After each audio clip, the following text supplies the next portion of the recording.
The Zeitgeist movement is not a political movement. It does not recognize divisionary notions such as nations, governments, races, religions, creeds, or class. Rather, we see the world as one organism, with the human species as a singular family. Simultaneously, we acknowledge that we depend entirely on our environment, not only in regard to the necessities of life, such as food, air, and water, but also for influence and guidance in regard to life's processes. We recognize and understand that aligning ourselves with natural processes is the most progressive and productive disposition we can have. The Zeitgeist movement, in fact, is the activist arm of the Venus Project, an organization which constitutes the lifelong work of industrial designer and social engineer Jacques Fiscal. Simply put, what the Venus Project represents and what the Zeitgeist movement hence condones could be summarized as the application of the scientific method for social concern. One of the greatest discoveries of humankind, which has allowed for tremendous advancement in our abilities on this planet, has been the understanding and application of science. Through the humane application of science and technology to social design and decision-making, we have the means to transform our environment into something exceedingly more balanced, organized, humane, productive, and most importantly, sustainable. As many are aware at this time, both our societal integrity and ecological integrity are in serious question. The current economic system is falling apart at an accelerating rate, with the prospect of worldwide unemployment and destabilization occurring possibly on the largest scale ever seen. Simultaneously, we are courting the point of no return in regard to the destruction of the environment. Given the current state of affairs, many of which will be addressed in the first part of this presentation, the viewer should find that we not only need to move in another direction, we have to. In order to understand where we are and how we have gotten to this point in history, we need to address those societal attributes which have greatly affected our social conduct. The most important observation in this regard is our use of a monetary system. In this section, we are going to address the mechanisms of our world monetary system, pointing out the consequences this type of organizational structure has produced. These consequences include 1. The need for cyclical consumption, denoting the economic requirement that products and services are perpetually bought and sold regardless of quality and waste. 2. The abundance of scarcity, denoting how resources, goods, and services are deliberately made scarce to ensure profitability within the supply and demand equation. 3. The priority of profit, denoting the vast corruption commonplace in the world due to the need to generate income. 4. Fiscal manipulation, denoting how the central banking systems of the world work to control the economy for the benefit of their corporate constituents and establishment power. 1. The need for cyclical consumption. The roles of people in a monetary system are basically broken into 3 distinctions: the employee, the employer, and the consumer. The employee performs tasks for the employer in exchange for a wage or monetary payment, while the employer sells a good or service to the consumer for a profit, another classification of monetary payment.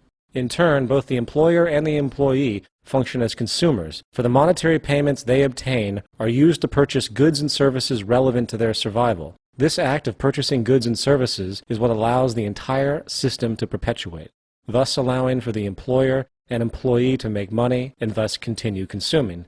In other words, it is the requirement of perpetual or cyclical consumption that keeps the entire economy going. If consumption was ever to stop, the whole system would collapse. This produces 2 severe consequences for society. 1. Nothing physically produced can ever maintain a lifespan longer than what can be endured in order to maintain the needed cyclical consumption. In other words, everything must break down in a respective amount of time in order to continue the financial circulation needed to power the economy. This characteristic could be defined as planned obsolescence. Planned obsolescence is essentially the deliberate withholding of efficiency, so the product in question breaks down respectively fast. This happens both intentionally, with manufacturers timing their products for breakdown, often as soon as the warranty runs out, and indirectly, where profit-based shortcuts taken in production, usually in the form of cheap materials and poor design, translates into an inferior product immediately, with the failure of the product simply a matter of time. The second consequence is that new products and services must be constantly introduced regardless of functional utility, generating endless waste. The result of these 2 issues are nothing but unacceptable, for not only are resources being neglectfully used in products that are designed not to last, wasting human energy and materials, the amount of frivolous waste and pollution that results is staggering. In other words, waste is a deliberate byproduct of industry's need to keep cyclical consumption going. The obsolete or expired product is trashed, often to landfills, polluting the environment, while the constant multiplicity accelerates this pollution. To express this from a different angle, imagine the economic ramifications of production methods that strategically maximize the efficiency and sustainability of every product, using the best known materials and techniques available at the time. Imagine products so well designed that they didn't need maintenance for, say, 100 years. Imagine a house that was built from fireproof materials, where all appliances, electrical operations, plumbing, and the like were made from the most impermeable, highest integrity resources available on Earth. In such a saner world, where we actually created things to last, minimizing pollution and waste, a monetary system would be impossible. For cyclical consumption would slow tremendously, forever weakening so-called economic growth. Mechanism 2. The abundance of scarcity. In monetary economics, supply and demand is partly how goods and services obtain value. The more there is of something, the less it is worth in respect to itself. If we woke up one day and, for some reason, hypothetically speaking, there were only 100 oranges left in existence, with no possibility to grow more, the value of those oranges would skyrocket, for they are now extremely scarce. In other words, it is profitable for resources to be scarce. If a company can convince the public that their product is rare, the more they can charge for that product. This provides a strong motivation to keep items and resources scarce. The ramifications of this are psychologically profound, for if companies know they can make more money by having their items scarce, the propensity to deliberately limit production or be dishonest about available resources is high. This means that the monetary system rewards mechanisms that inherently discourage abundance and equality. Even more offensively, profit can actually be made as a result of scarcity generated by environmental pollution, such as what is now happening with our water supplies. This creates a perverse reinforcement of indifference to environmental concern by industry, for the more damage there is, the more profit that can be obtained by offering solutions. And this leads us to 3, the priority of profit. A monetary system's foremost motivating principle is profit, or more generally, income. All people must seek out a strategy to acquire money. A wage earner seeks out the best possible pay he can get for his services, while the employer seeks to constantly reduce costs in order to maximize their profit. This competitive mentality extends into all facets of society, and it should be no surprise that those who are in positions of great wealth are often the most ruthless and indifferent. Now, before we move any further into the negative consequences of the profit priority, let's first consider what many think to be the good side of this system: incentive. As the theory goes, the need for profit provides a person or organization with motivation to work on new ideas and products that might sell in the marketplace. In other words, the assumption is that if people were not motivated by their need to obtain money, nothing would be invented and little social progress would be achieved. First of all, the most powerful contributions to society did not come from people seeking profit. Louis Pasteur, Charles Darwin, the Wright brothers, Albert Einstein, and Isaac Newton did not make their massive contributions to society because of material self-interest. While it is true that useful inventions and methods do come from the motivation for personal gain, the intent behind those creations typically have nothing to do with human or social concerns, and everything to do with detached self-interest and blind personal gain. The pursuit of profit almost always comes before human concern, and a simple glance at the cancer-causing preservatives in our foods, the planned obsolescence of nearly everything manufactured, along with a healthcare industry that charges $300 for a single antibiotic pill, will indicate that the profit incentive is actually a detriment. Problems in our monetary-based society will only have resolution if money can be made from solving those problems. Now, more specifically, to put the spectrum of monetary-derived corruption into a workable perspective, we will divide these behaviors into 3 classifications: general crime, corporate crime, and government crime. General crime in a monetary system ranges from petty theft to illegal sales to fraud to violent robbery. This byproduct of the system is often not given the thought needed to understand its source, for many tend to dismiss these so-called criminals as some kind of social anomaly. The reality is that the stress, conflict, poverty, and thus deprivation generated by the monetary system itself is the foundational cause. In the 1990s, a research project called the Merva Fowles Study was conducted, which found powerful connections between unemployment and crime. They based their research on 30 major metropolitan areas with a total population of over 80 million. Their findings found that a 1% rise in unemployment resulted in a 6.7% increase in homicides, a 3.4% increase in violent crimes, a 2.4% increase in property crime. During the period from 1990 to 1992, this translated into 1,459 additional homicides, 62,607 additional violent crimes, and 223,500 additional property crimes. This is very revealing. A person living in a deprived environment with little resources, poor education, and few opportunities for work will simply do what they need to in order to survive, while the neuroses generated from the stress of the situation often leads to violent and socially offensive acts. In other words, the environment is creating the behavior. Corporate crime. Corporate crime, which is almost exclusively profit-related, takes many forms. Planned obsolescence, monopolistic collusion, market manipulation, outsourcing, price fixing, labor exploitation, and government collusion are just a few to note. From Enron's deliberate shutting down of California's power plants to boost its energy stocks, to the Bayer Corporation's knowing distribution of HIV-tainted drugs, it should be clear to most people that corporate crime is constant and oftentimes much more insidious than general crime, for the repercussions tend to affect very large groups of people. The corporate criminal's need to secure profitability is no different in basis than the general criminal's need to survive. While the latter typically commits crimes to live, the former commits crimes to further secure their positions of power, lifestyle, and wealth. It is based on fear. The notion of greed, which manifests from a perpetual insecurity derived from the fear of losing what one has, serves as the motivating factor for most corporate crimes.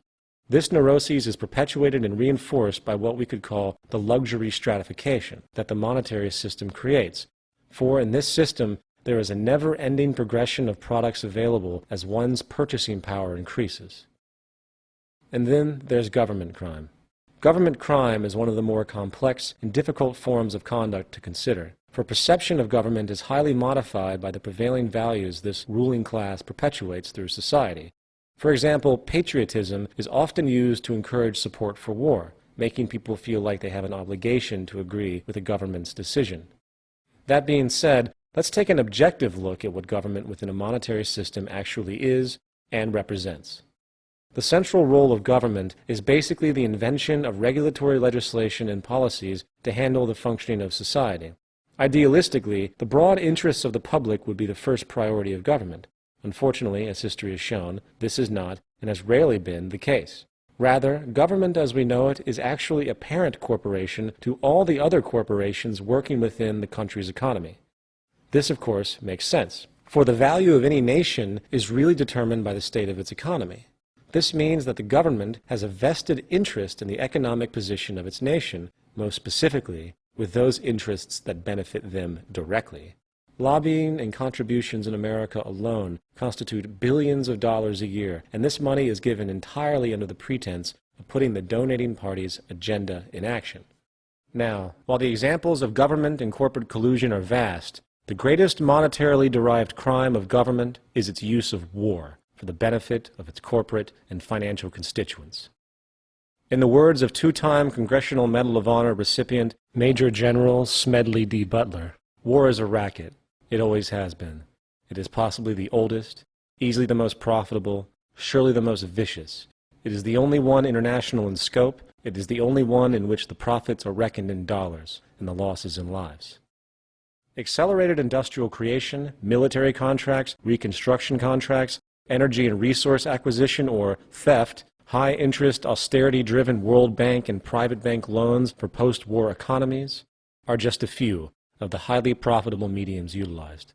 The true motivation for war today is actually threefold: industrial commercial profit, maximized for the elite; resource acquisition or theft, as was the case with Iraq and Afghanistan; and strategic geopolitical alignment to increase the ease of further industrial profit and resource theft. War is probably the greatest sickness caused by the desire for wealth and power. Government, with its team of brainwashed assassins on hand, is involved in the ultimate form of self-preservation, and as long as the resources of the world remain hoarded and restricted for the material benefit of a few, this pattern of war will never end. Now, these classifications of corruption are only a generalized grouping. Vast nuances of human behavior and everyday life are also very much poisoned by this mechanism for profit. For if you look closely enough, you will see that nearly every act of strategic monetary gain is corrupt by its very construct. It is just accepted as normal by the conditioned culture. And 4. Fiscal manipulation. The currency used today is fiat, which means its value comes essentially from government decree. Monetary value in the fiat system is actually derived from how much money is in circulation within an economy, generally speaking.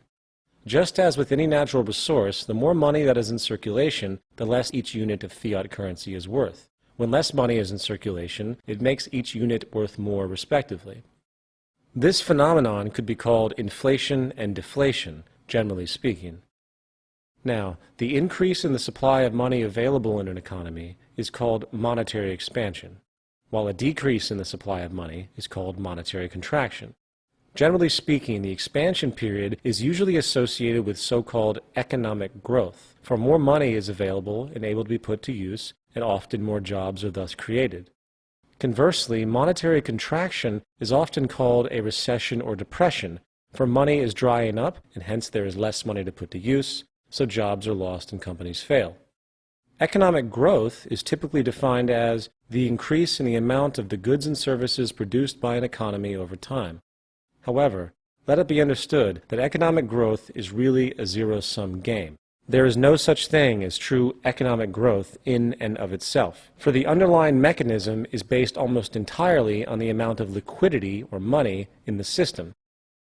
In other words, if I counterfeit $100 million and give it to you to start a business, and you buy and fix up an old building, hire a team of employees, and start to produce a product that the public buys, this would be considered an expansion of the economy. You have invested in real estate, increased the employment rate, and created new products that others buy, therefore exciting the circulation of currency, hence the consumption cycle. Now, what if the authorities found out that all the money you had used was actually counterfeit, and thus they shut down the whole operation? This would be a contraction of the economy, for the money thus vanishes. Your employees would be laid off, the building foreclosed upon, and the production halted. One should ask, what was the real growth? If the increase or expansion in the supply of money can result in the creation of jobs and production, while the decrease or contraction results in the loss of jobs and production, what exactly was gained and lost? What was the point? Let's now consider how money is created and regulated by the government and its central bank. For this example, we will use the United States and its central bank, the Federal Reserve. The expansion and contraction of the money supply is what really creates the so-called business cycle you hear about in classic economics. This cycle is largely controlled and manipulated by the central bank by way of interest rates. An interest rate is a fee charged to a borrower for the use of credit, or an amount of money. All money in the U.S. economy and virtually every other economy in the world is created out of debt through loans. Every dollar in someone's wallet is borrowed from the banking system. This is important to understand. All money is created out of debt. Thus, the rate by which the money comes into existence depends on how much a person is willing to pay in interest to acquire that loan. The commercial banks base their interest rates on values set by the central bank. When the Federal Reserve lowers its interest rates, so do the commercial banks, and credit or borrowing becomes less expensive. When the Fed raises its rates, credit becomes more expensive, and hence borrowing slows. The point here is that the Federal Reserve has the power to influence the interest rates of all banks. This translates into the power to control the amount of money being borrowed and hence the amount in circulation, and, to a certain degree, control over the growth periods and recession periods known as the business cycle. Why does the Fed need to control this? It basically comes down to controlling debt and inflation. If the money supply was allowed to constantly increase or expand, it is simply a matter of time before the market becomes saturated with excess liquidity, stifling the resulting economic growth. This will lead to inflation, depreciating the value of the currency, raising prices.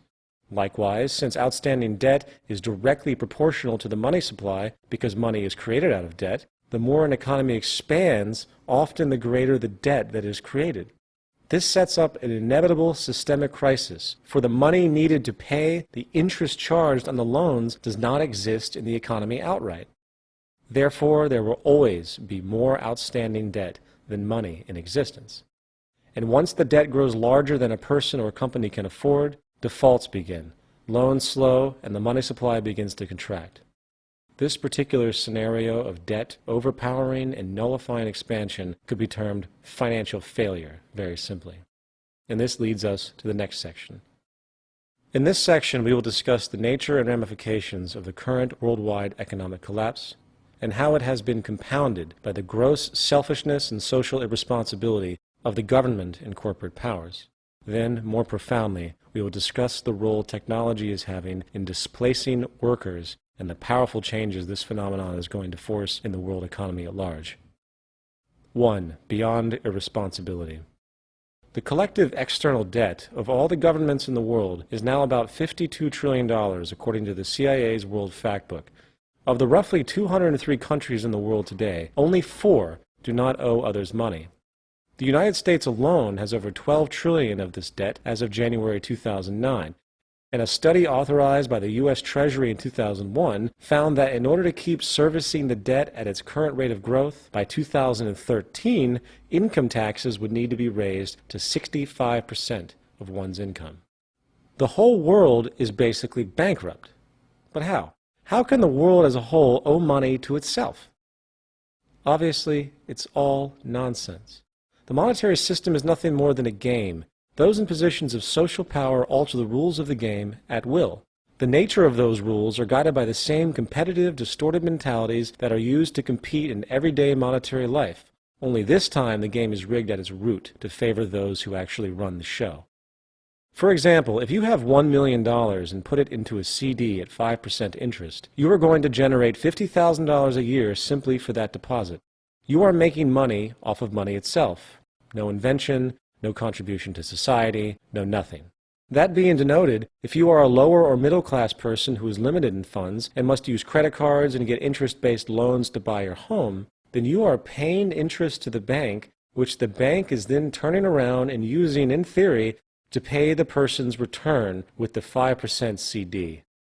What the bank is basically doing is stealing from the working poor to pay the leisurely rich. Simply put, the social stratification we see in the world today is maintained and guaranteed by the monetary system's underlying mechanisms. That reality aside, let's return to the subject of the so-called business cycle. When money is added to the money supply, that money is then typically put to use for some reason. Very often these reasons include starting a business, buying a home, investing in the stock market, etc.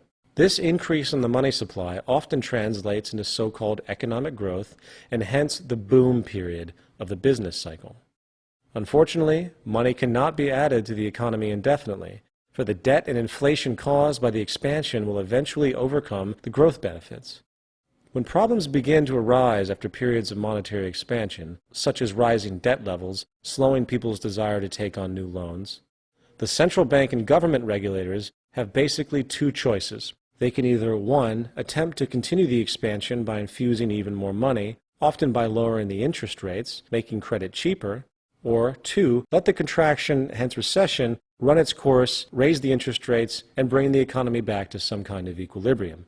As far as history is concerned, the pattern has been for them to do both, basically with the idea being to ease the recession by increasing liquidity. The reasoning is simple. It is politically unpopular for the ruling class to have unemployed, poor citizens. This can lead to contempt for leadership and instability. Therefore, there is always the game of placating the public with false security in order to avoid the truth coming out about the inherent dysfunctionality of the monetary system itself. The result of this easing of the contraction simply delays the inevitable, and since the U.S. government has eased virtually every contraction period since the Great Depression by infusing more money into the system, a doomsday scenario likely awaits. The big contraction, and it might be happening right now. As noted earlier, money cannot be added into the economy indefinitely, for the debt and inflation caused by the expansion will eventually overcome the growth benefits. This is what is now happening on a massive scale, and no intervention to ease this crisis is likely to work. Why? Mainly because the debt levels are way too high. The total debt of the U.S. government plus its citizens' private debt was about $53 trillion in 2007. This is simply an absurd amount of debt. The total U.S. money supply, M3, was only about $12 trillion in 2007, while the annual GDP of the U.S. was only about 14 trillion. Unfortunately, there is very little the U.S. government can do to stop this large contraction if they adhere to the tenets of the monetary system. Even with the insertion of tens of trillions of dollars, it cannot compensate for the imbalance. Plus, if they did this type of liquidity injection, the result would simply exaggerate the stagflation we are now seeing, where inflation and economic stagnation occur simultaneously. 2. The ultimate outsource. Now, in response to these issues, very often people suggest monetary reform as the solution. These suggestions often include going back to the gold standard, outlawing interest, shutting down the Federal Reserve, giving the power of printing money back to the government, etc. While these reforms and others all pose logical merits to a certain degree, they do not recognize an overshadowing, little discussed phenomenon that has accelerated since the 20th century, nullifying the monetary system in and of itself: the replacement of human labor with machines. At the core of the economic system itself is the mechanism of labor for income. Our entire economic system is based on human beings selling their labor as a commodity in the open market. If humans do not have the option to work for a living, then the monetary system as we know it is over. No one can buy goods if they don't earn money. Companies cannot afford to produce if the consumer has no purchasing power to buy anything.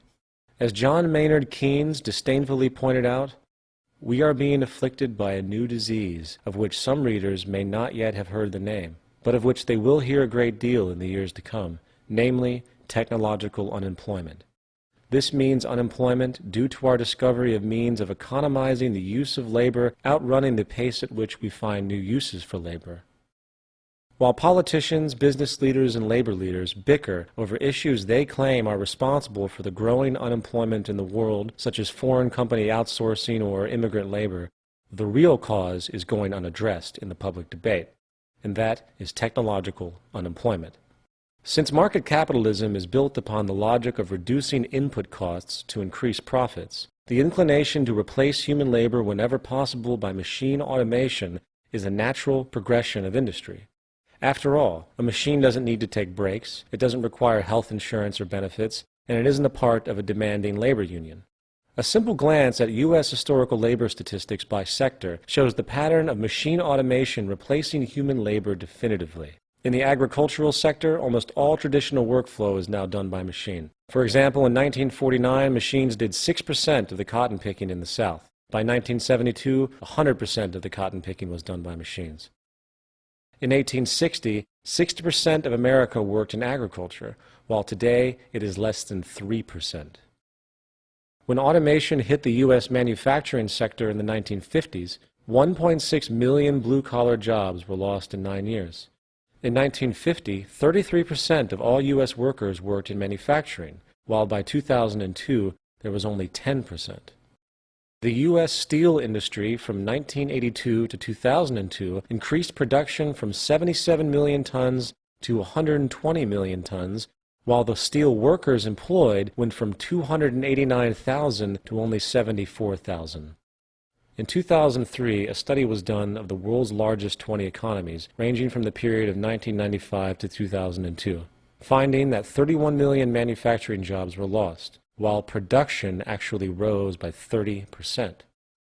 This pattern of increasing productivity and profit, coupled with decreasing employment, is a new and powerful phenomenon, with no changes in sight. So this might beg the question, where have all those jobs gone? The service sector.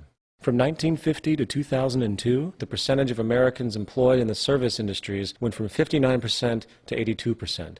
For the last 50 years, the service sector has been absorbing the job losses from agriculture and manufacturing. Unfortunately, this pattern is slowing fast as computerized automation takes hold there as well. From 1983 to 1993, banks cut 37% of their human tellers, and by the year 2000, 90% of all bank customers used teller machines, or ATMs. Business phone operators have almost all been replaced by computerized voice answering systems. Post office tellers are being replaced by self-service machines, while cashiers are being replaced by computerized kiosks. There isn't one area of the service industry that isn't being affected by computerized automation. Economist Stephen Roach has warned, The service sector has lost its role as America's unbridled engine of job creation. Given this reality, where is the emerging new sector to employ all of the newly displaced workers? There isn't one. And while economists struggle to create models to deal with the issue of nearly unstoppable unemployment, most refuse to consider what is really needed in order to prevent a total breakdown of society. The solution lies not in attempting to fix the issues that have emerged, but rather it is time we transcend the system in its entirety. For the system of monetary exchange, along with capitalism itself, is now completely obsolete in the wake of technological creativity. If people do not have jobs, they cannot support the economy by purchasing anything. This reality is the final proof that our current system is now completely out of date, and if we want to deter riots in the streets and poverty on a scale never before seen, we are going to have to revise our traditionalized notions about how society functions at the fundamental level. We require a new social system that is updated to present-day knowledge and modern methods. Part 2. What is relevant? In this section, we will discuss the idea of natural law, specifically pointing out the symbiotic and emergent nature of the physical world, the scientific method, which is the most effective technique of decision-making we have to date, and the important concept of dynamic equilibrium, which expresses the most foundational ecological factor to our survival. We will also show how, through the intelligent use of technology and proactive resource management, we have more than enough to go around on this planet, enabling an accessible abundance for all the world's people. Natural law. There is a tremendous amount of noise in our system. In other words, the fundamentals of life have been lost in a sea of social, occupational, and financial obligations, many of which are largely artificial. For example, the need for money and income puts the human into a position where choice is often very limited. Usually, the jobs found do not reflect the genuine interests of that particular person, nor the true interests of society as a whole. If we were to examine the occupations that exist today, we would tend to find that a great majority of them serve no larger function than the perpetuation of cyclical consumption to keep the economy going.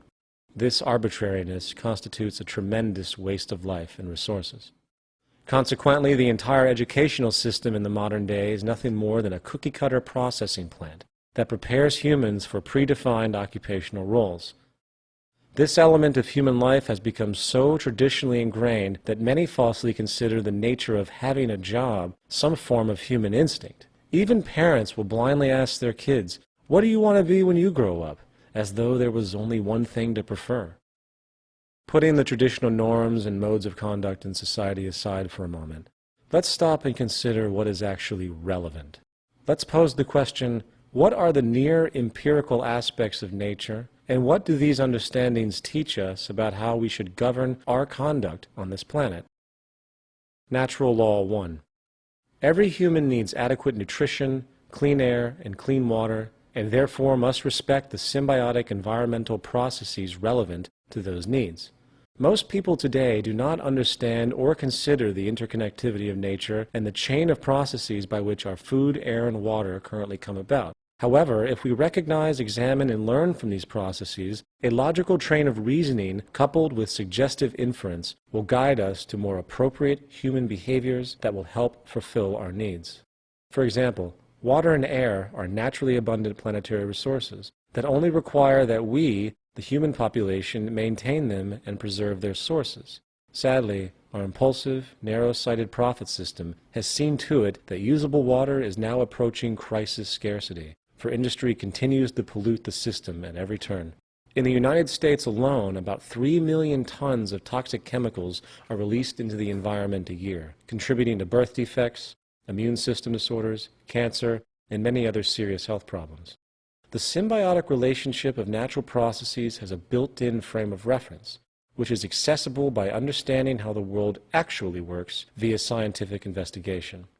Very simply, our behavior should be guided by the priority of seeking the highest optimization of circumstances that preserve and maximize the abundance and quality of our necessities of life.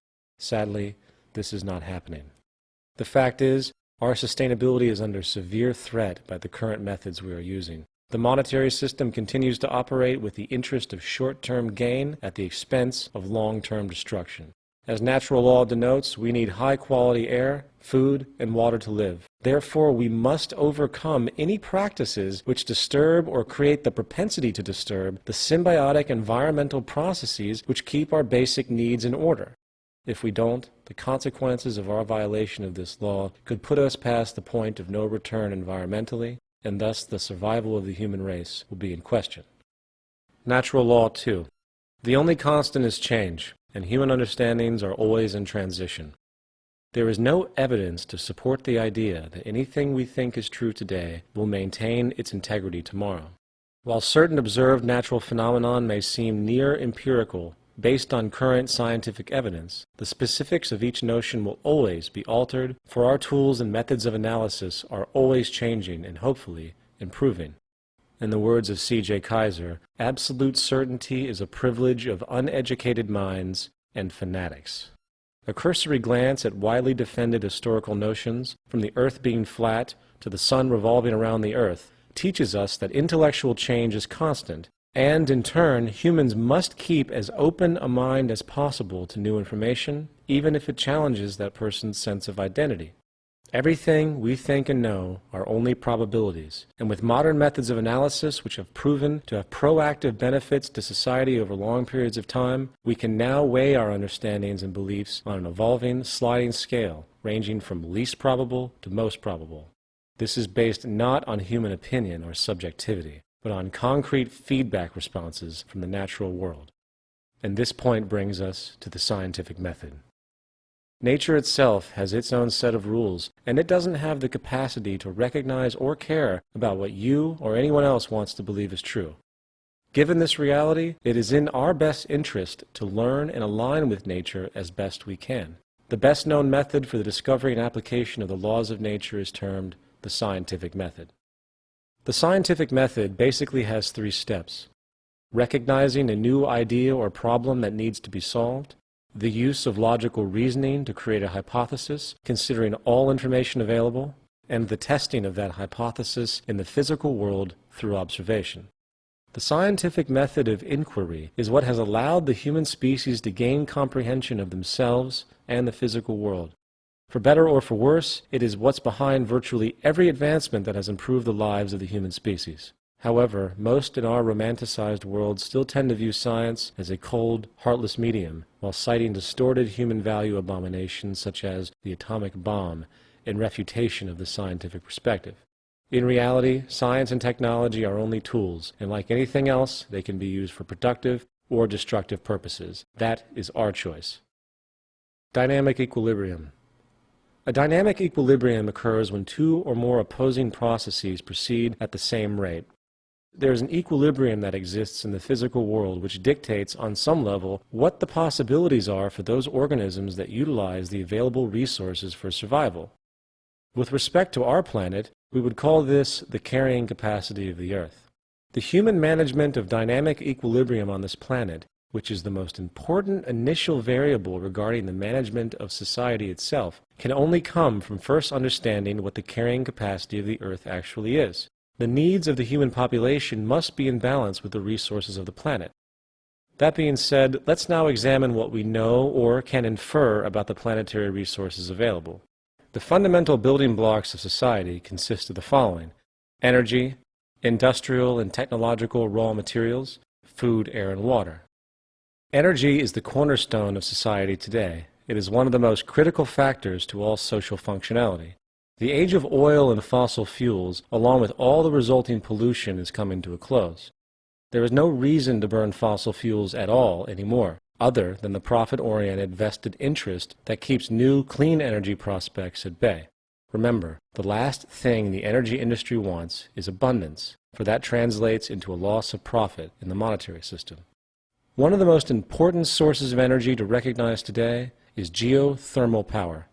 According to a 2006 MIT report, about 2,000 zettajoules of power is currently tappable worldwide. The total energy consumption of all the countries on the planet is only half of a zettajoule a year. This means about 4,000 years of planetary power could be harnessed immediately in this medium alone. As far as wind energy, a 2005 Stanford University study published in the Journal of Geophysical Research found that if only 20% of the wind potential on the planet was harnessed, it would cover all the world's energy needs. As far as solar energy, the sun's radiation striking the Earth's surface each year is more than 10,000 times the world's annual energy usage. From simple photovoltaic panels that can capture energy into storage batteries for private use, to full-scale solar power plants, new technology is constantly emerging, which is vastly improving this potential. Lesser known is tidal power, which is derived from tidal shifts in the ocean. Installing turbines which capture this movement generates energy.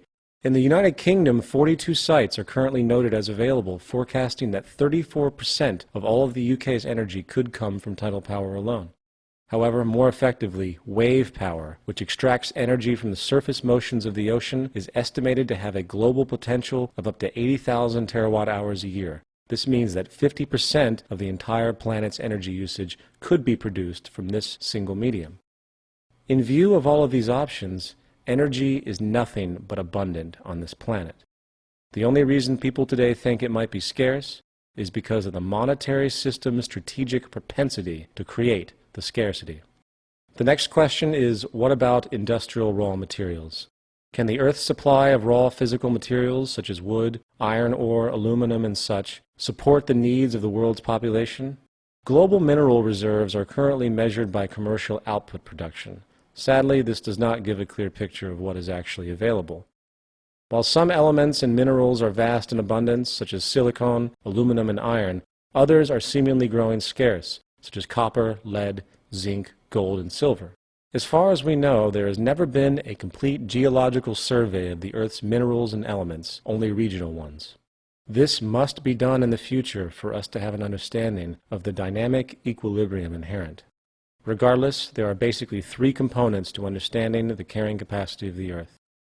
Knowing exactly what the Earth has as far as component elements and materials, where technology is in regard to creating synthetic substitutions for certain elements and materials, and how society organizes and manages its use of these resources. The first thing we need to do is have a full survey of all of the planetary resources.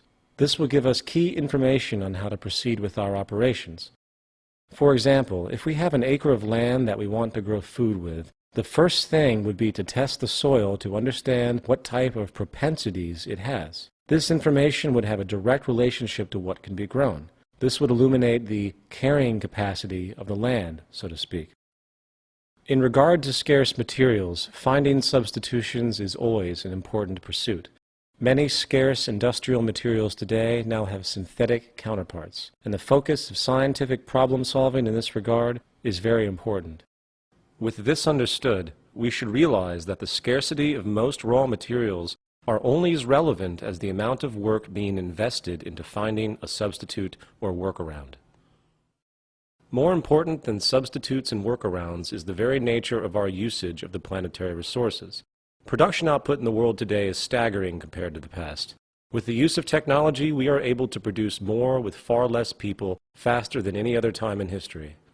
However, due to the profit system, there are tons of manufacturers producing the same things as they compete for market share. As noted before, the world's people function within a monetary system that rewards scarcity, planned obsolescence, waste, pollution, and multiplicity. The true cause of scarcity on the planet has less to do with the available resources and more to do with our wasteful and exploitive modes of conduct. Virtually no regard is given to conservation or strategic use until it is too late. In a saner society, the raw materials of the planet would be assessed, industry would be organized as a whole to produce in relationship to what was available, and each item produced would be designed to last as long as possible, causing reduced industrial output and hence resource preservation. Now, when it comes to food production and water preservation, the same monetary system problems of pollution, cost-cutting processes, and scarcity come into play. Water covers 70% of the Earth's surface. Technological advancements such as desalination processes can make fresh drinking water both from seawater and even brackish sources using reverse osmosis. This is yet another example of how technology is just as much a part of resource management as resources themselves. The idea that usable water is scarce is true only in relationship to the limited methods we are currently using, coupled, of course, with the gross industrial pollution that goes on daily. Food production is also expanding within the technological spectrum, creating vast new methods of cultivation.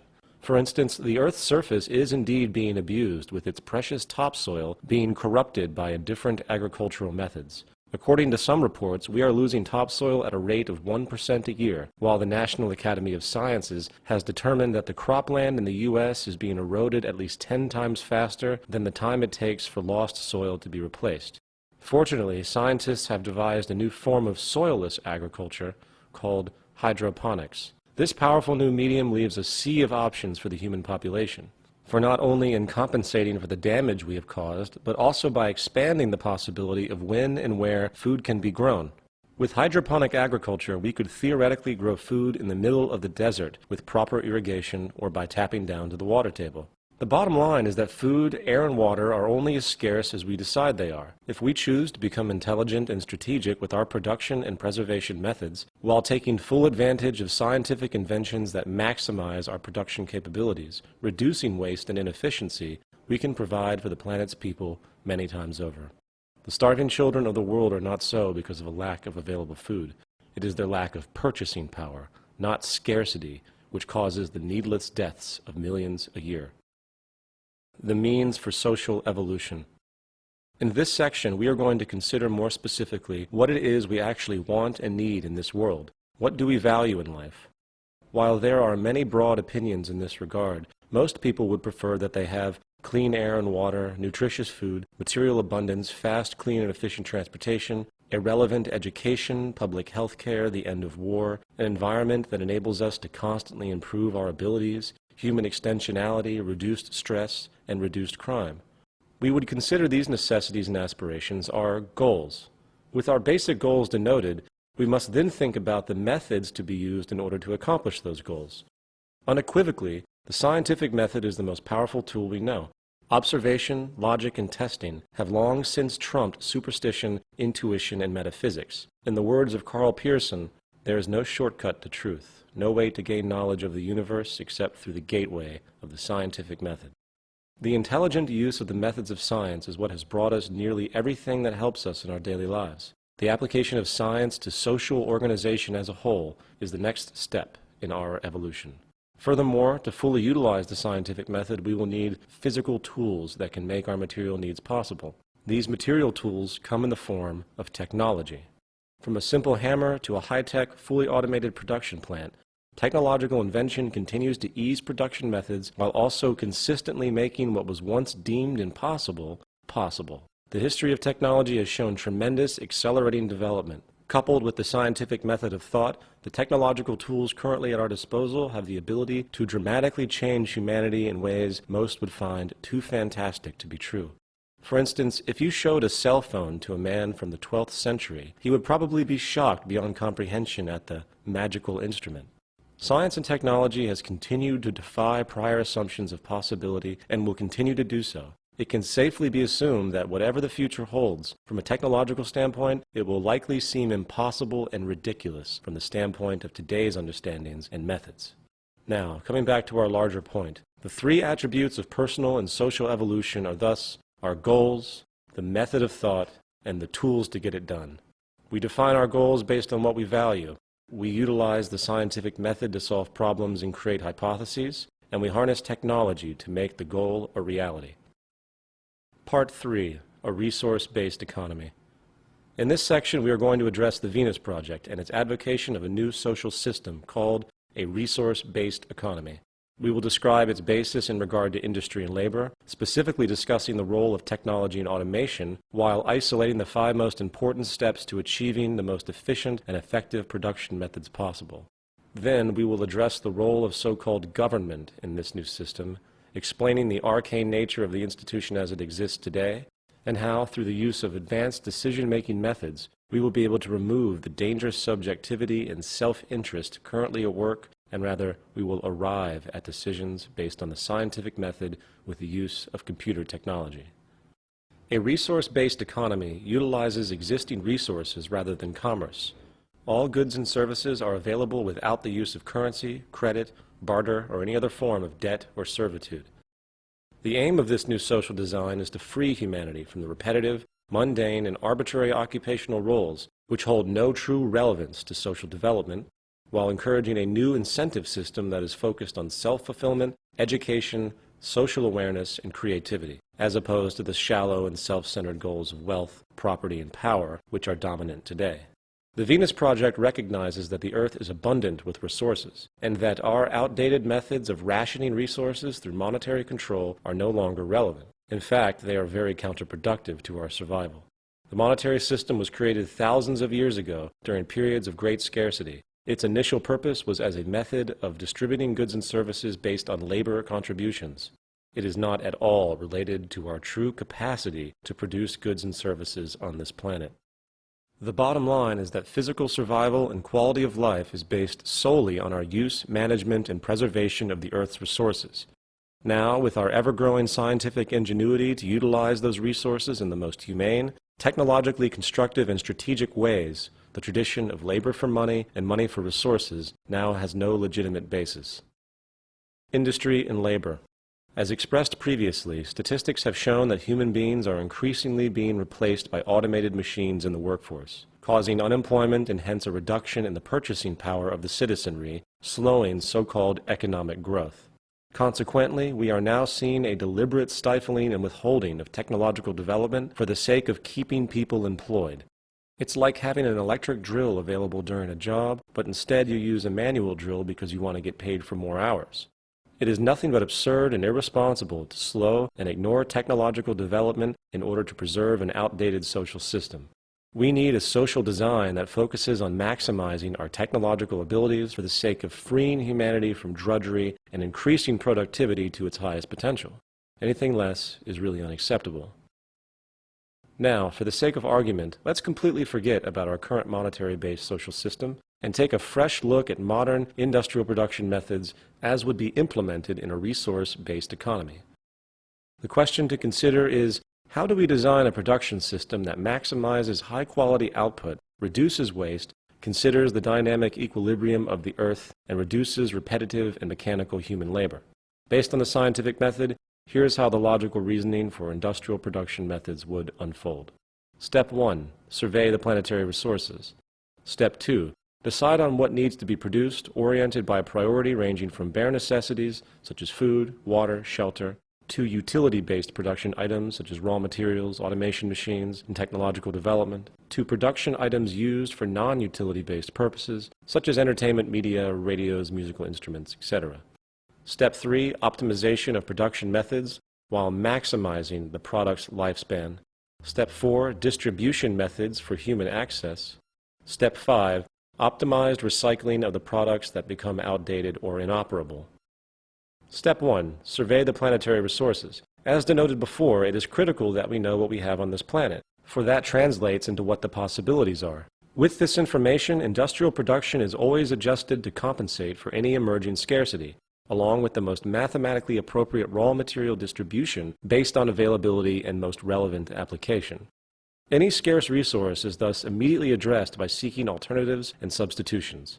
This awareness can be obtained by real-time electronic feedback coming from all resource sectors of the planet, fed into a central computer database that monitors any growing scarcity or problem. This idea of resource monitoring is not at all far-fetched, even if it might sound complex. This point will be addressed more so a little later in this presentation. Step 2. Decide on what production is required. What do we need? This is a very powerful question, for, besides the obvious food, water, and shelter, most people today have no idea what they really want or need, for they have never been informed as to the true state of technology. What we think we need is directly a result of the state of technological development. Someone who has dust in his or her home might think, I need a vacuum cleaner. Are they sure? Perhaps what they actually need is a household pressure system that does not enable dust to enter or is equipped with electrostatic air filters that eliminate what dust there is. If we think very critically about what we think we need in a material sense, we can begin to see that needs are always in transition. Science and technology are barometers of utilitarian human need, and therefore all products made should be as advanced as that period of time makes possible. Our current monetary system, which generates wasteful, outdated products constantly just to keep the companies and economy going, does not have the ability or the desire to produce the most advanced tools for our use. This is because the majority of the products produced today would not exist if society focused on what would best serve the needs of society itself. Step 3. Optimization of production methods, maximizing product lifespan. If I was going to build myself a desk, I would try to make sure that desk would last as long as possible. That makes sense, right? If the desk breaks, that means I would have to build another one at the cost of more labor. It would seem logical that everything produced in society would have the longest possible lifespan that is technically possible. Sadly, the exact opposite occurs in our current system. For, as previously discussed, the monetary system thrives on multiplicity and planned obsolescence. Without it, the whole economy would collapse. In a saner world, we would make things that last.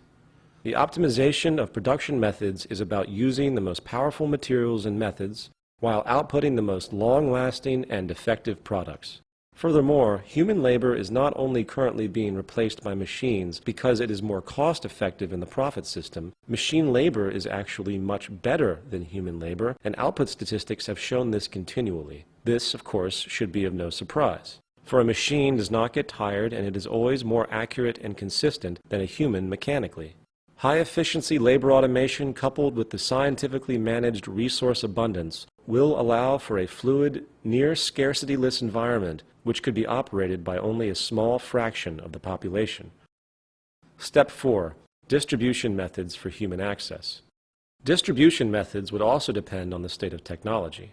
For instance, production could theoretically become so streamlined that a product is only created when the request is actually made. Regardless, warehouse-like distribution centers, along with automated delivery, would be the most simplistic way for now. Also, since there is no money used in this system, there is little need for a person to hoard their items, and there is also no reason for a person to steal something that is available to everyone, and they certainly couldn't sell it. Also, in light of the fact that all goods in a resource-based economy are designed to last as long as possible, the consumer culture values that exist today would also be outgrown. Not to mention all the other value distortions imposed by advertising today, which makes people feel greedy, inferior, or inept. Advertising would not exist in this new system, outside of general product information available to a person who thinks they might need it. To obtain a product, a person would likely just go online, search for the item's functionality, select the item and request it. It would be available for pickup or delivery soon after. Step 5. Optimized recycling of the products that become outdated or inoperable. This step actually begins at the production stage, for each product design has had incorporated into it the consideration of recycling. Nothing ever used in production would be unsustainable or unrecyclable in some way. This is strategically considered to make sure that all older products are reused to the maximum amount enabled by known methods, reducing waste. Now, one of the more confusing and difficult components for many to consider has to do with the deliberate focus of using machines to replace human labor whenever possible. The question is always, who will maintain the machines? Machinery today is now being combined with computerization. Essentially, a computer is the brain of the machine, and it instructs the machine what to do. This combination of machine and computer intelligence could be termed cybernation. Cybernated machines today are probably the most powerful and influential invention humanity has ever created. The possibilities of these tools are on pace to changing the entire fabric of society, beginning first with the freeing of the human labor force. In the words of Albert Einstein, ultimate automation will make our modern industry as primitive and outdated as the Stone Age man looks to us today. This reality is not something we should fight. We should embrace it emphatically.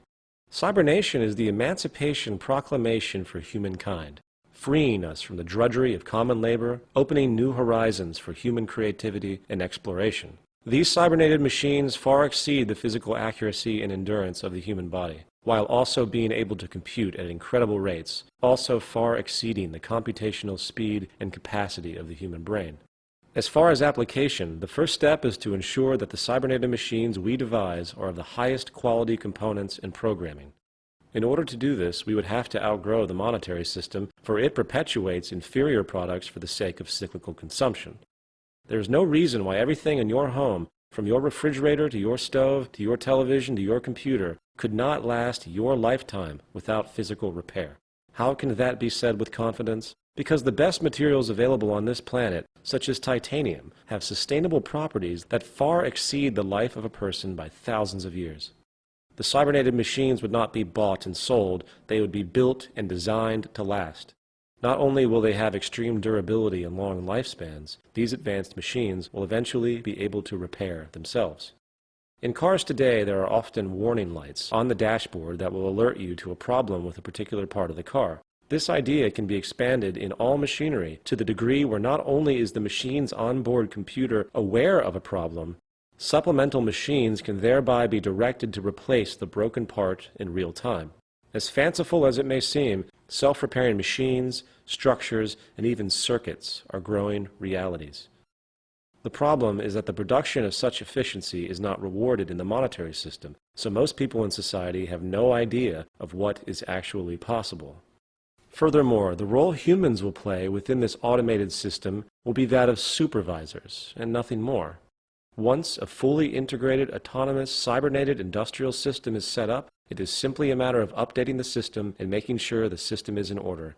As time moves forward, we can only expect that the rate of our technological capabilities will continue to increase, perfecting this system. Now, while most people today recognize society's use of machine automation in manufacturing and the like, many have a very difficult time seeing how automation can be applied to complex jobs, such as doctors, architects, and the like. In order to consider this, we first have to ask ourselves what the true nature of our occupational roles really are. What exactly is a doctor, a carpenter, a plumber, or an architect? What are they actually doing? They recognize and react to observed patterns. When a doctor examines you, all he or she is doing is mentally referencing what has been learned. If you go to a dermatologist because you think you might have cancer on your arm, the doctor is going to examine the skin and mentally reference the patterns he or she has been taught. Then they might take a sample of the skin to be tested by machine analysis. It is a technical process. There is no reason why, say, an optical scanner connected to a computer database could not be invented which could scan your arm and immediately understand what problem exists. Even surgery, as sensitive as it may seem, is a purely technical process. It is simply a matter of time before extremely advanced machines replace surgeons. The same goes for every other utilitarian occupation in existence.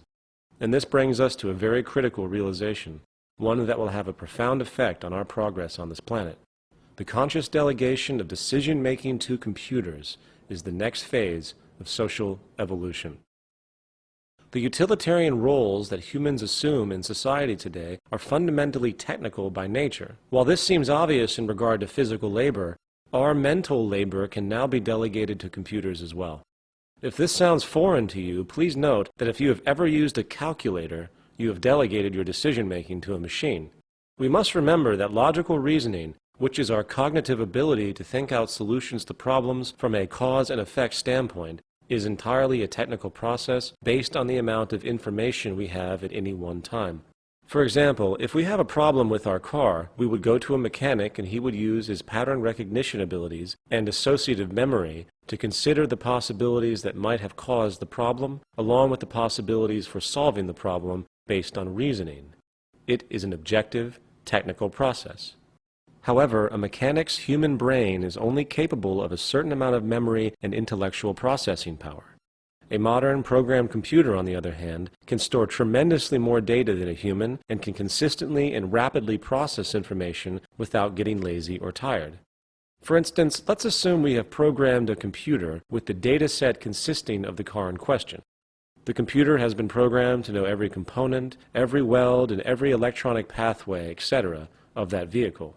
It has also been programmed with the application of physics, so it can relate to the actual cause and effect functionality and operation of the car, not just its parts.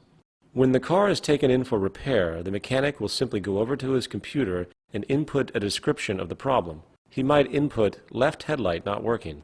The computer would then immediately present a list of all relevant issues related to the headlight and then present a series of framed questions to the mechanic which logically attempt to locate the cause of the problem. The computer might say, check the connection of cable 15B, and then show a diagram of where the component is located in the car. If the mechanic finds that isn't the problem, he inputs that new information back into the computer, and the computer goes to the next logical possibility. The computer is really making the decisions. The mechanic is just orienting its focus, just like a calculator. The bottom line is that there is really no area of human operation that cannot be extremely perfected by delegating decision-making processes to computer intelligence. The fact is, the only thing that now separates us from machines on a cognitive, utilitarian level is our ability to create complex associations in our mind.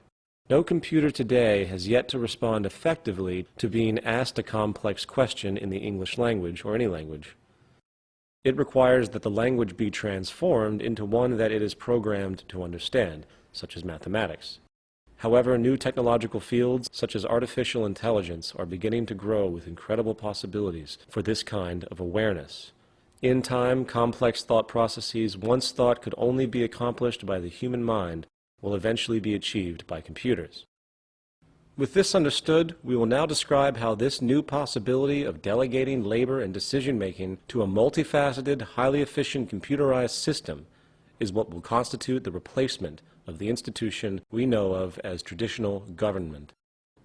In the words of Dr. Ralph Linton, the tremendous and still accelerating development of science and technology has not been accompanied by an equal development in social, economic, and political patterns. It is safe to predict that such social inventions as modern-type capitalism, fascism, and communism will be regarded as primitive experiments directed toward the adjustment of modern society to modern methods.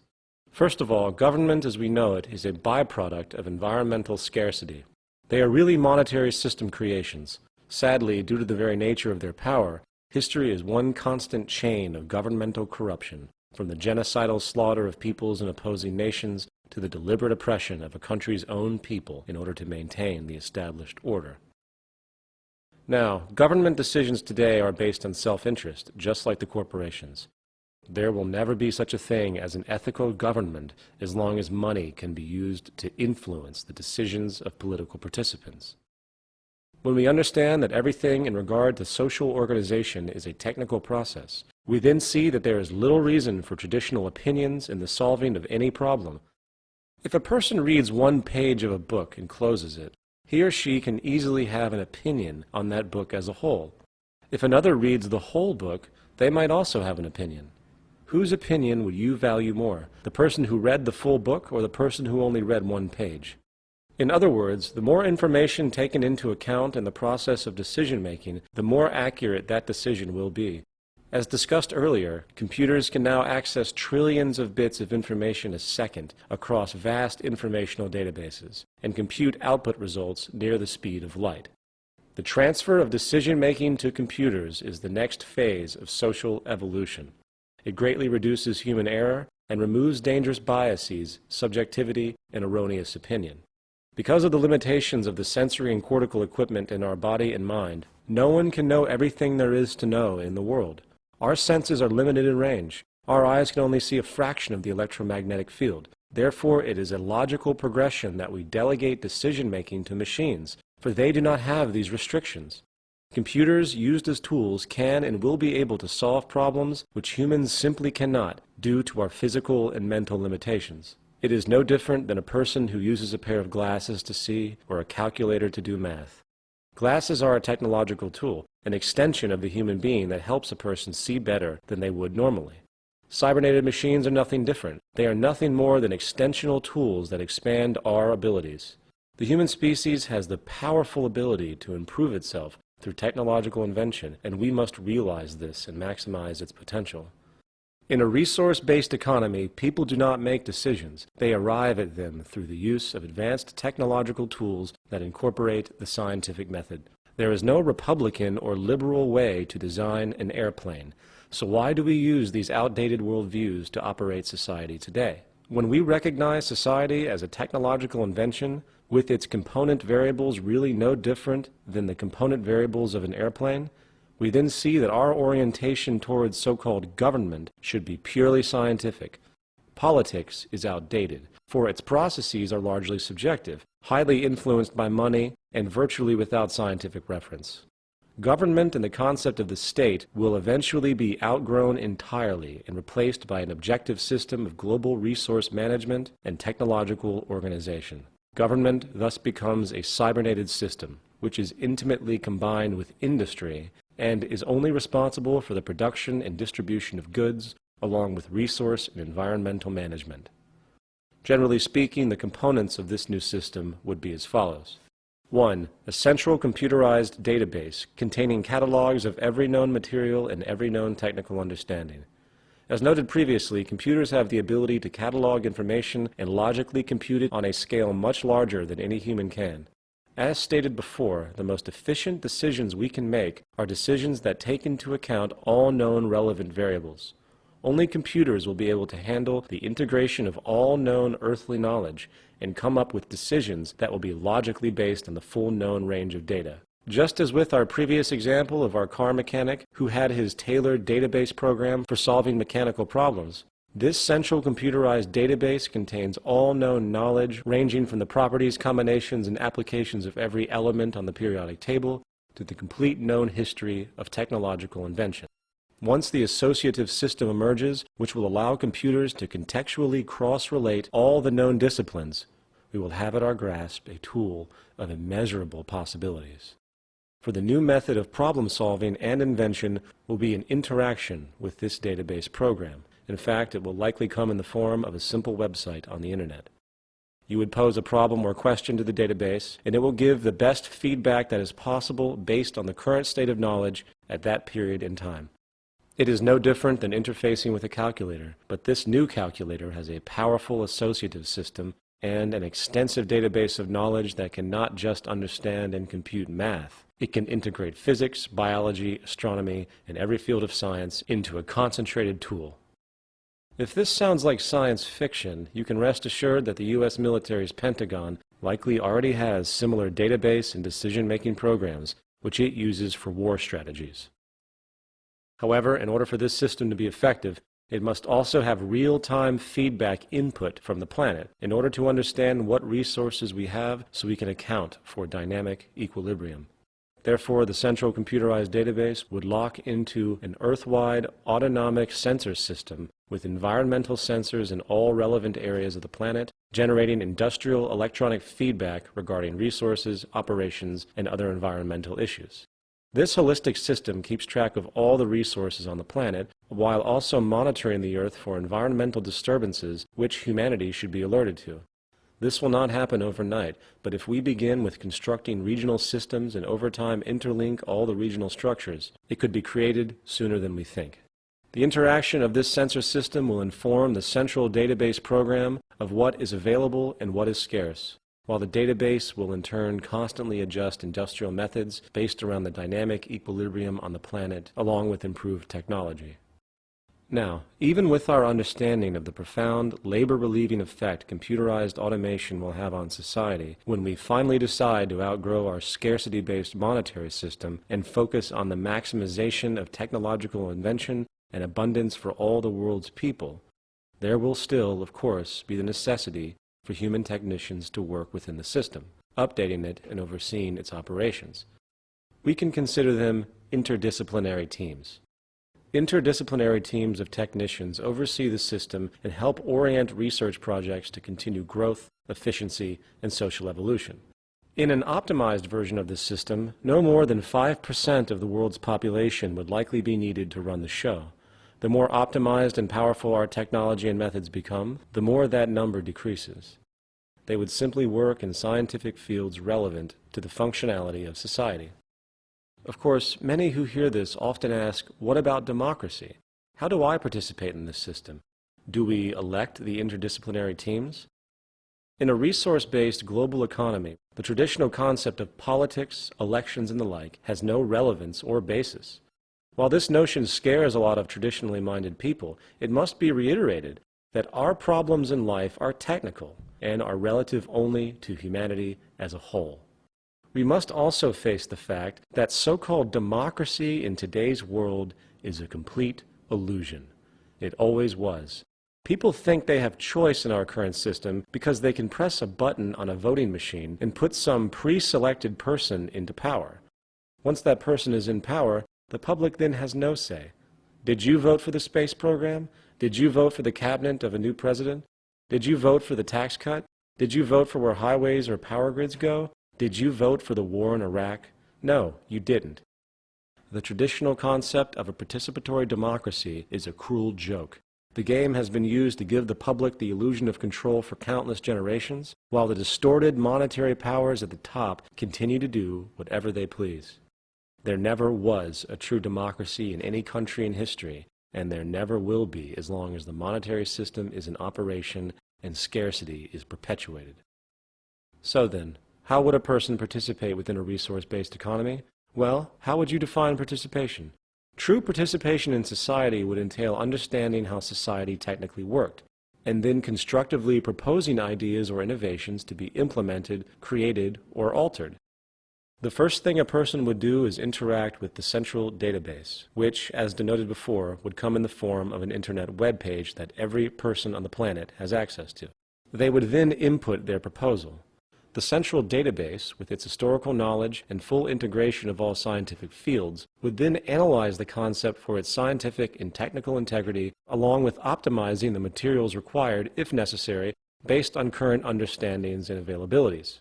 If the proposal is initially accepted by the central database after it examines it for its basic integrity, it would either immediately be put into production, such as would be the case for a desired invention, or it would be turned over to the interdisciplinary teams that oversee the implementation of the new proposal and orient it into the system. The person who submitted the proposal would then become a part of the interdisciplinary team relevant to the idea. These teams would not be fixed, but constantly revolving based on who wants to participate in a given field and what they have to contribute. This is a true election, based on what a person has done, not what they say they will do. Furthermore, the public's fear of traditional corruption will have little basis, for there is no reward for it. The interdisciplinary teams do not get paid in any way, for their worldviews have been expanded to realize that their reward is, in fact, the fruits of the society as a whole, and they contribute because it benefits them directly. While this might sound difficult for those who have been fully indoctrinated into the monetary-based reward system and feel that money is the only incentive there is, let it be known that every day all over the world millions of humans volunteer for the greater good. In a 1992 released Gallup poll, more than 50% of American adults volunteered with no pay for social causes at an average of 4.2 hours a week, for a total of 20.5 billion hours. This is an incredible triumph for the collective human spirit, for even with the sickness of narrow self-interest generated by the monetary system, humans still strive to help each other and give to society without reward. In the future, those who choose to work in the cybernetic industrial system will do so because it is an honor to serve humanity. They will understand that it is in their self-interest in the broadest way to see to it that humanity lives and works together for the greater good. The reward in a resource-based economy would be the continual improvement of society for all. So, participation is open to everyone because all issues are fundamentally recognized as technical. The degree to which a person contributes is based simply on that person's education and the ability to create and problem solve. This is why expanded, relevant education is critical. In society today, the public is always kept uninformed and as dumbed down as possible. This way, the government can maintain control. In a resource-based economy, the goal of the educational system is to produce the most intelligent and aware human beings as possible. Why? Because everyone then has a greater possibility of contributing, greatly affecting our collective social evolution for the better and improving the lives of all. Now, due to the importance of this section, let's recap what we have discussed. Who makes the decisions in a resource-based economy? No one does. Decisions are arrived at by the use of the scientific method, utilizing computers that gain real-time feedback from the environment, along with a central historical database of all known technical information and maintained by revolving interdisciplinary teams. The goal is to increase objective decision-making as much as possible. And when we fully accept that our problems in life are actually technical, the merit of this approach is without parallel. In the end, the only real issues for society and the natural world are 1. The production of goods and services that are equally available to all, 2. Research projects and educational systems to expand our knowledge, understandings, and applications, and 3. The constant monitoring of the Earth's resources and atmosphere for feedback and possible environmental problems. We could address true threats to humanity, such as unforeseen variables like tsunamis, earthquakes, and disease. The only real problems in life are the problems that are common to all humans. Cities and lifestyle. In this section, we are going to extend the tenets of the resource-based economy into one of our most fundamental social inventions, the city, specifically the Venus Project's circular city. We will also discuss how people's lifestyle will change in a resource-based economy, likely with values and goals that are profoundly different from what we see today. In a resource-based economy, the cities are designed to be extremely flexible, allowing for constant upgrades and changes. They are emergent, fully integrated systems designed to evolve like a living organism. Jacques Fresco's innovative, multi-dimensional, and circular city designs would use the most sophisticated resources and construction techniques available. However, it requires a fresh start. Trying to fix our current cities are not worth the time, material, or effort. It is much less problematic and effective to build newer cities from the ground up than to restore the old ones. The circular city permits the most efficient use of resources, travel techniques, and general functionality with a minimum expenditure of energy.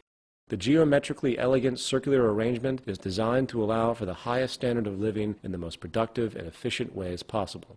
For instance, the outermost perimeter of the city is for nature-oriented recreation, including lush gardens and parks for hiking and any other outdoor activity.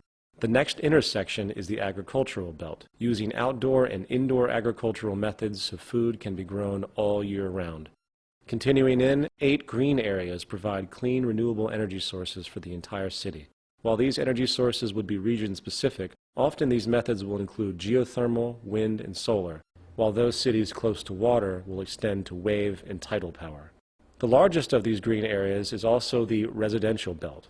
The residences are constructed by extrusion technology and other methods of high-tech prefabrication. The days of bricks and wood being stuck together are no more. Structures of the future will be near-solid units, extruded as a whole. All homes and apartment complexes are also virtually self-contained systems. For instance, the outer surfaces of these new structures serve as photovoltaic generators, converting solar radiation directly into electricity. The homes are fire-resistant, require little maintenance, and are impervious to water and other environmental influences. Moving in past the residential district are education, science, and research centers, along with production and distribution centers. Automated inventory systems would integrate the distribution centers and manufacturing facilities in a highly coordinated and efficient way. In the center of the city, there is a large dome that contains the central cybernated system, which is the brain and nervous system of the entire city. The core dome electronically controls and monitors the production and distribution of products, while also controlling environmental factors within the system. For example, in regard to the agricultural belt, electronic probes monitor and maintain the soil conditions, including the water table, nutrient allocation, and other attributes. This method of environmental feedback is applied to the entire city complex. This way, a balanced load economy can be maintained, with overruns and waste eliminated. Waste recycling and other needs are located beneath the surface of the city, always utilizing the most advanced and clean technology. Other city designs would include various land city configurations, total enclosure cities, along with cities in the sea. Regardless, the cities on Earth, in whatever form they take, are all tightly interconnected within a worldwide system. Just as each city has a central organizational dome which functions as the brain, along with its nervous system, consisting of computerized environmental monitoring via satellite and electronic probes, the larger world complex absorbs each city and monitors the broad spectrum of the environment, making sure that there isn't a problem or material resource needed in any of the individual cities, while also regulating larger order processes for all cities and the environment as a whole. Lifestyle. It's important to point out that in our current system, the traditional family is broken, with both parents having to work in order to survive. Monetary economics undermines family cohesion and childcare. Stress is always high due to medical bills, insurance, education costs, employment insecurity, and living costs. In a resource-based economy, the integrity of the family will be returned. Beyond that, the cultural values of society as a whole would undergo profound change. With the monetary system outgrown and the world working together to produce abundance for all the citizens of the planet, activities we appreciate will expand greatly, for the amount of human freedom will be unlike anything we know today. Consequently, one of the more in-depth changes in lifestyle and values will be the way people think about property. In most of the world today, property is a powerful concept, with people often associating their social status to what they own. As stated before, the monetary system requires cyclical consumption to function. This naturally leads to people being manipulated into thinking they want or need a particular good or service. With the powerful tactics of modern advertising, most in the world support an artificial, materialistic value system that entails wanting more and more goods and services, often regardless of the necessity or utility. In a resource-based economy, the monetary system will no longer pollute the human mind via its manipulative arm, advertising. The endless sea of billboards, media commercials, magazines, and the like will no longer poison the landscape or our perceptions. This will cause a dramatic shift in what we find important and hence change our lifestyles. More to the point, in a resource-based economy, there is no reason for property. Property is an outgrowth of scarcity. People who had to work very hard to create or obtain a product or resource in turn protected it because it had immense value relative to the labor entailed along with the scarcity associated. Property is not an American or capitalist idea. It is a primitive mental perspective generated from generations of scarcity. People only claim ownership because it is a legal form of protection. In a system of abundance without the need for money, the idea of ownership becomes irrelevant. In this new system, no one owns anything. Instead, everyone has unrestricted access to everything. Ownership is a massive burden. No longer will a person need to live in one place. One could travel the world constantly. Anything needed is obtained without restriction. There is no reason for abuse, for there is nothing to gain. You can't steal things that no one owns, and you certainly couldn't sell them. Household items would be obtained through central distribution in the cities, while recreational items are available on call or near the location of interest. For example, if you go to a golf course, you would select on-site your clubs from the most effectively designed models available. You use them, and then you return them. If you decide to keep the clubs, go ahead. That's your burden. For why would a person want to transport, maintain, and store golf clubs when they can always have access to them and return them on-site? Our homes today are full of stuff that we hold on to because of the supposed value they maintain. This waste will no longer be needed. In this economic model, the city, or in fact the entire world, is really your home.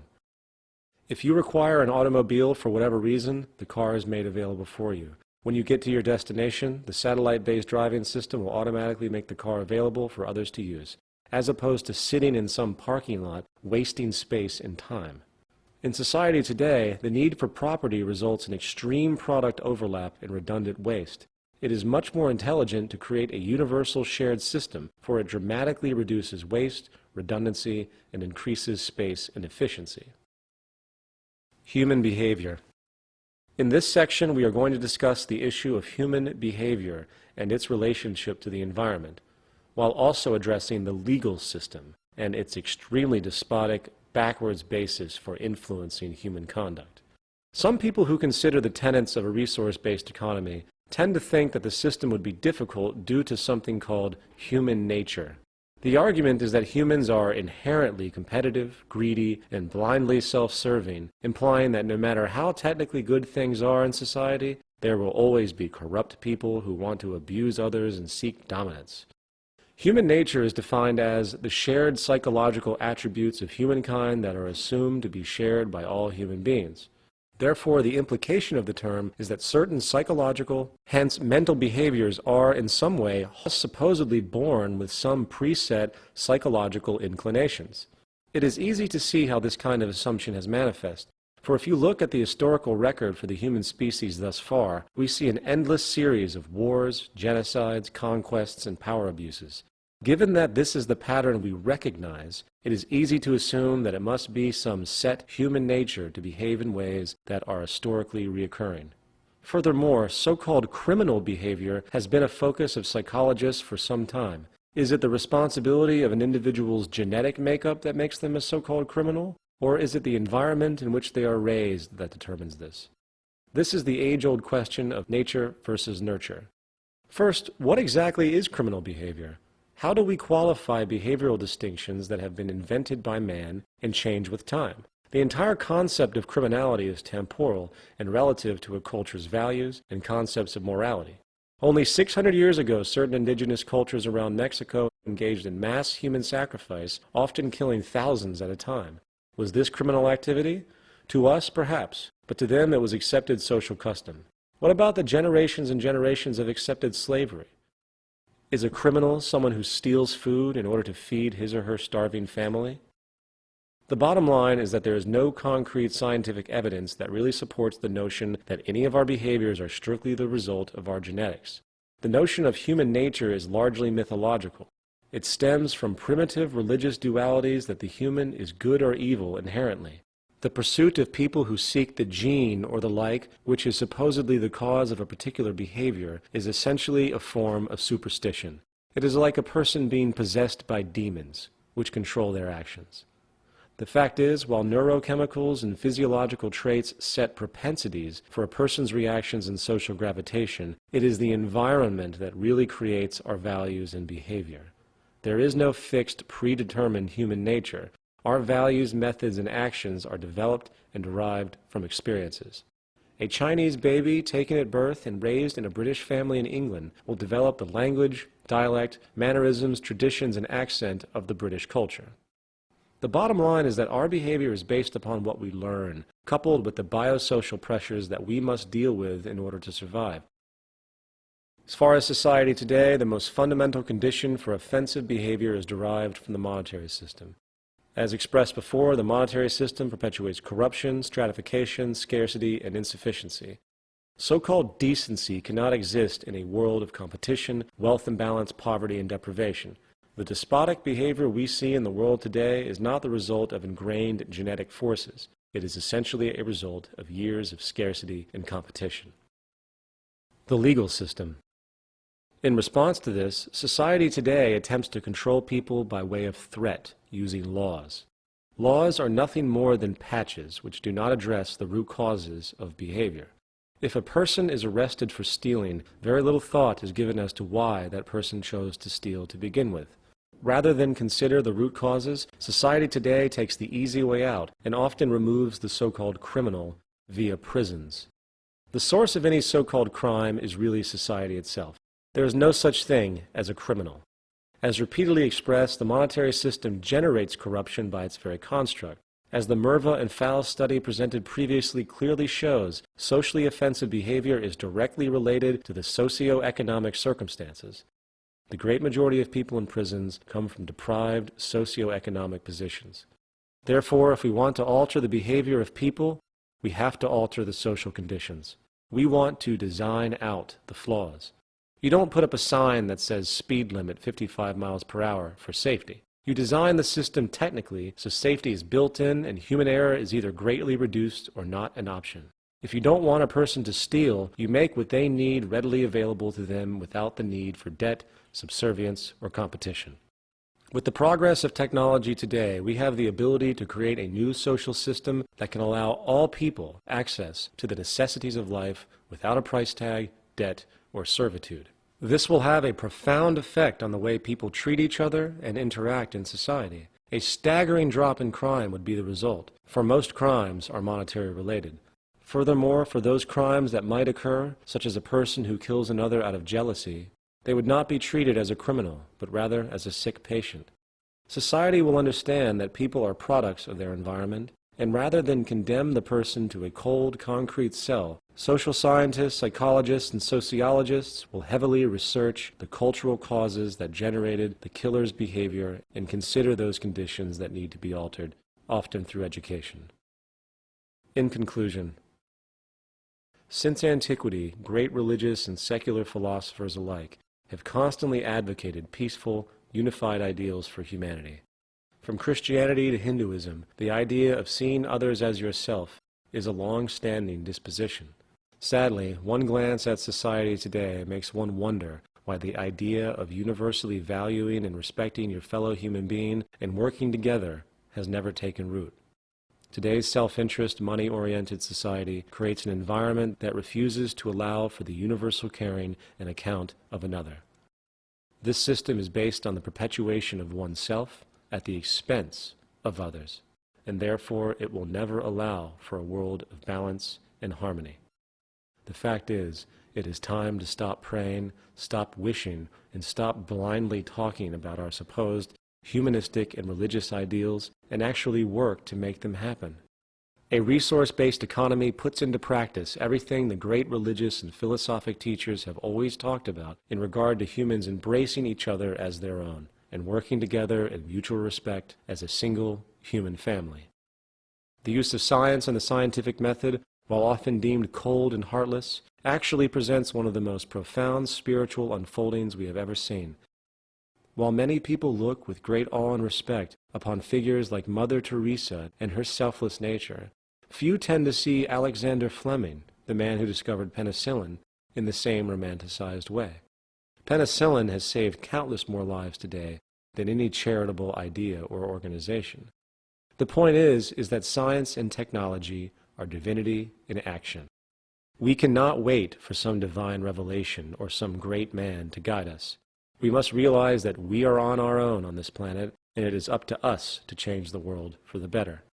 It is time we stop pontificating and providing lip service to those spiritual values which religious and secular philosophers have been discussing for millennia and finally put them into practice. Science is the tool for this functional spirituality, and if we work to apply its methods for the betterment of civilization itself, we can reach the spiritual goals we have sought since antiquity.